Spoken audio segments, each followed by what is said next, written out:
السلام علیکم. چاینا سالټ نوم به تاسو اورېدلی.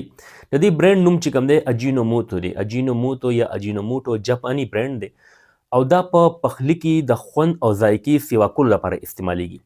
د دې بل نوم چې کوم دی هغه مونوسوډیم ګلوټامیټ دی یا MSG دی ته ویل کېږي. قدرتي طور باندې دا په ټماټر کې وي، په مشروم په خریړو کې وي او په پنیر کې وي.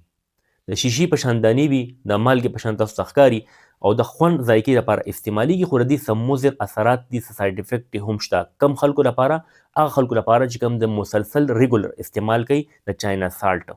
چاینا سالټ جوړېدو ته طریقه ده چې ګني کې په جوارو کې یا په چکندر کې چې کوم خوږه ماده وي هغه حاصل شي او هغې له د یو خمیر شکل ورکړل شي د بکټریا په ذریعه باندې، څنګه چې ماسته جوړیږي یا سرکه جوړیږي.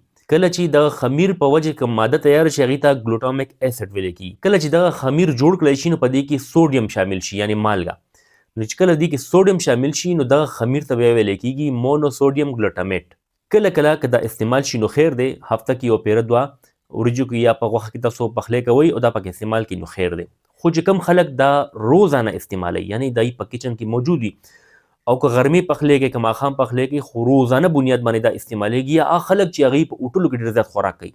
دا خبر تاسو نوټ کوئ چې هوټلو خوراکونه چې کوم ډېر زیات لذیذ وي، خوندناک وي، نو هغه په دې وجه وي چې چاینا سالټ یا اجینوموټو چې کوم دی دا پکې ډېر زیات مقدار کې استعمال شوی وي. نو چې کله کوم خلک هوټلو کې ډېر زیات خوراکونه کوي یا په روزانه کچن کې چې کوم پخلی کوي کې چاینا سالټ ډېر استعمالیږي، نو دا مضر اثرات په هغې ته وي. دا تاسو نوټ کړئ که چېرې تاسو کې دا موجود وي، چاینا سالټ تاسو استعمالوئ او دا علامات موجود وي، نو زر ته زر تاسو د چاینا سالټ استعمال بند کړئ، ختم یې کړئ.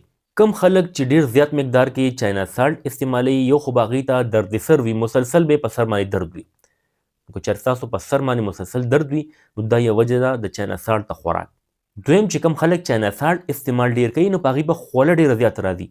که موسم یخ وي که ګرم وي خو په هغې به مسلسل خوله راځي. دا دویم ساید افیکټ شولو. دریم به داسې خلکو ته زړه ډېر خرابېږي، هغه وایي که نه زړه کچه کچه کېدل، هسې بېساه زړه کچه کچه کېدل چې کوم وي دا هم د چاینا سالټ ساید افیکټ دی، مضر اثرات یې دي. دغسې به دغه خلکو سینه تنګه تنګه کېږي، په سینه به درد راځي، ساه به یې تنګه تنګه کېږي. او هغه خلک چې مسلسل استعمال کوي نو د هغې به مخ باندې ګرمي راځي، مخ به تپش غوندې کوي، سوروالی به کوي. نو دا هم د چاینا سالټ د مسلسل استعمال ساید افیکټ دی. بل به هغه خلک ډېر زیات کمزوري محسوسوي، جسماني کمزوري، ستړي ستړي کېږي به.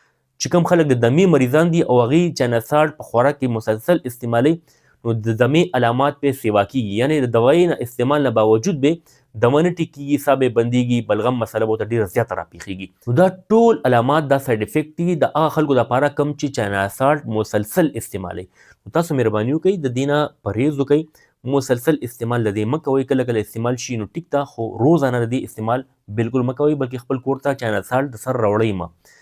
امید دی ستاسو به دا ویډیو خوښه شوي، فایده به یې درکړي. که دغسې معلوماتي ویډیوز کتل غواړئ زما چینل ډاکټر شبیر پښتو خامخا سبسکرایب کړئ، ویډیو خپل ملګرو سره هم شیر کړئ چې هغوی ته هم فایده ورسي. ډېره مننه. زما دعا د الله پاک د ټولو بیمارانو له شفای کامله نصیب کړي، امین. الله حافظ.